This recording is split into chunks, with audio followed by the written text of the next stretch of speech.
Good evening and welcome to Talking Politics. I'm Anna Giles, joined here today by Congressman Mike Bost, who represents the 12th District in Illinois in Washington. Mr. Bost, thanks so much for being with us. Thank you for having me on. So I understand that you've been touring facilities, holding listening sessions for the past couple weeks, still got 2 weeks to go.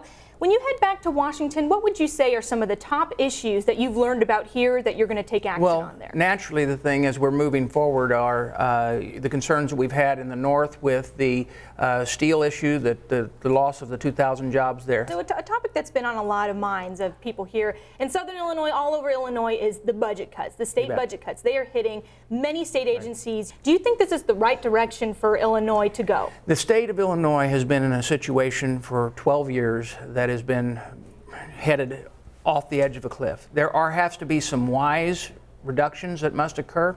They must make sure that I tell you, one sad reality is that the dragging of the feet of the former administration in implementing the fracking rules has now got us to where we're to the point that the exploration is not going to occur as fast because the oil prices have fell.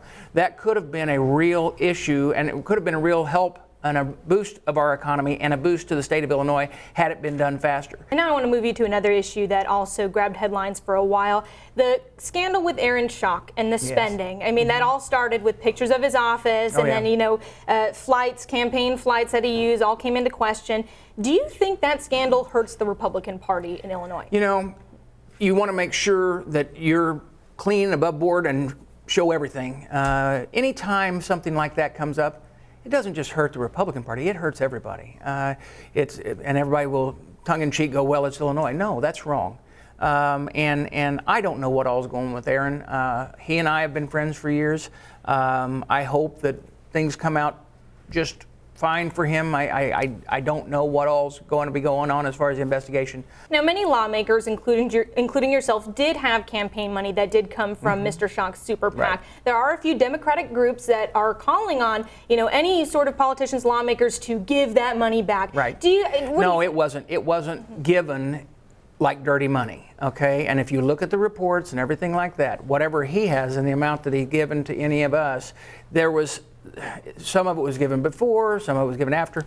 And the reality is that most of us have taken the position, and you did say the key word. The only people that are asking for that to be given back are strong Democrat groups, including the Huffington Post, which spent a good time bad-mouthing me the whole time I was running. So I'm okay with that, and I think we're okay with where we're at.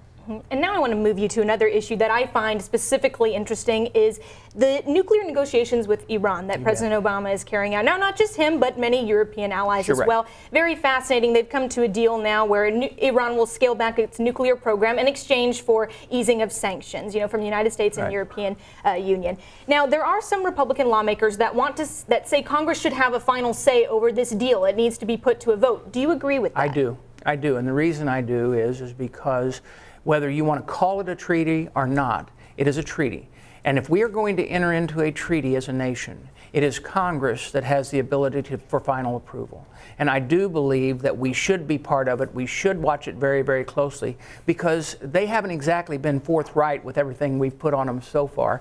Mike, thanks so much for joining us today. And thanks so much for watching. Have a good night.